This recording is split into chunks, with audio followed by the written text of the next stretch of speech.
Hi everyone, I'm Jane McLeod from Capstone Leadership Solutions. Welcome to the new Leader Essentials series. Who do we promote to leadership in healthcare? We promote the best nurse, the best tech, the best accountant.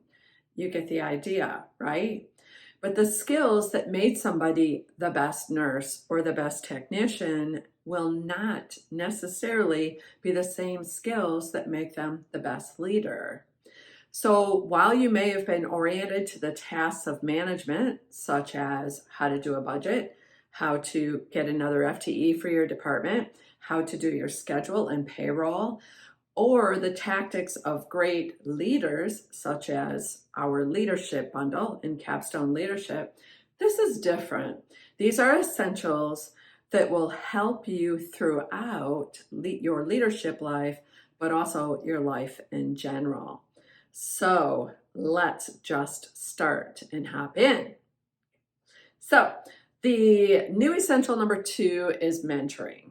We do recommend that each new leader has a mentor, someone that they can turn to for wise counsel and guidance.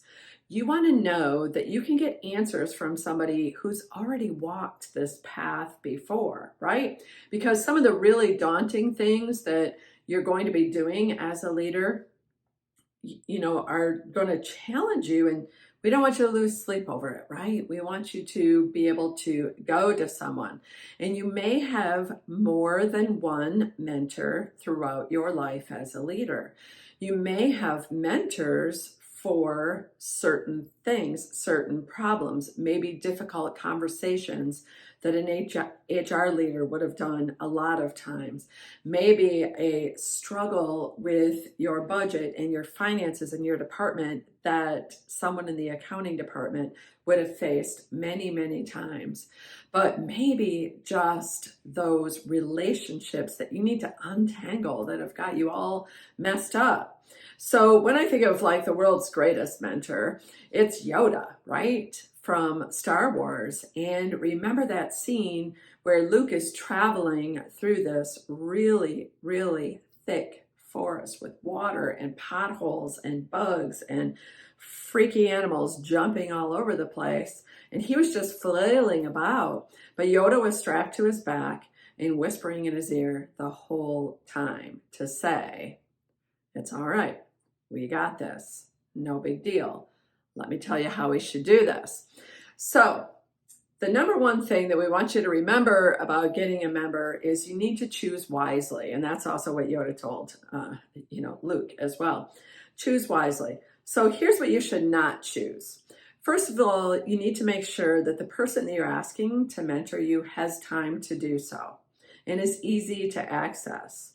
You don't want someone to feel like they should be or have to mentor you just because that you asked them, right? Or because they were designated as a mentor for your organization. I'll never forget the time I was having to work a night shift in my intensive care unit, and I was working side by side with someone that I chose to be a preceptor and mentor to all my new nurses.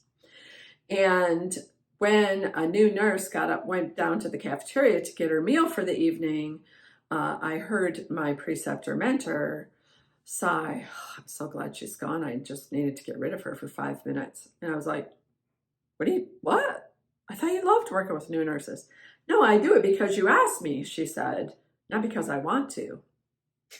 So, this is not a request that you email or text somebody. Like, actually physically speak to them. The other thing to watch out for is that when this person starts to do your work for you, they see you're struggling, and so they take the burden away from you and do the work for you. Well, this is what I did in this situation, so this is what you need to do as well, without you having any say in it, and also without acknowledging that maybe your department and your challenges are just a little bit different from them.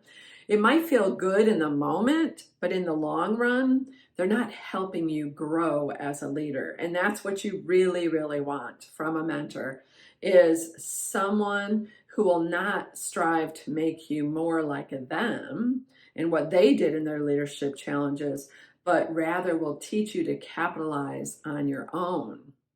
What are your strengths and how can you use them in this situation? So you say to me, great, Jane, but like, what if I ask someone to mentor me and then I get into it and they meet all of your requirements as a dud? Well, then, of course, it's time to move on and find another mentor, right? And I think it's, really important that when you ask someone to be your mentor, that you don't let them know that, this is a marriage or a long-term relationship, that you are challenged and know that you will need a mentor to get through this, and it's a short-term solution. So what a mentor should say when presented with a problem is, what do you think that we should do about this? Or I faced something like this in my own leadership. This is what I did, but do you think this will work in your situation? And let's role play how you can best handle this, right? So someone who capitalizes on your strengths and doesn't try to offload their strengths on you. So here's another thing that you need to know is that the best mentor for you may not be your boss. Maybe just because someone is an executive leader or a leader of other leaders, it doesn't mean that they would necessarily be a great mentor. That may just not be one of their strengths. So please know that while your boss may coach you and mentor you on certain topics, that they may not be the person that you can go to in a pinch. Usually executives are triple booked all the time. So watch out for that and know that your mentor may not be your boss. So who's going to lift you up? Who's going to capitalize on your strengths and your knowledge and not their own? All right, just start. Go find a mentor. I hope you found that New Leader Essentials video really informative. Let's take your leadership one step further. We have something great coming up called the Love Your Leadership Challenge. It starts February 26th, and you can sign up by simply clicking on the link below. We'll see you there in February.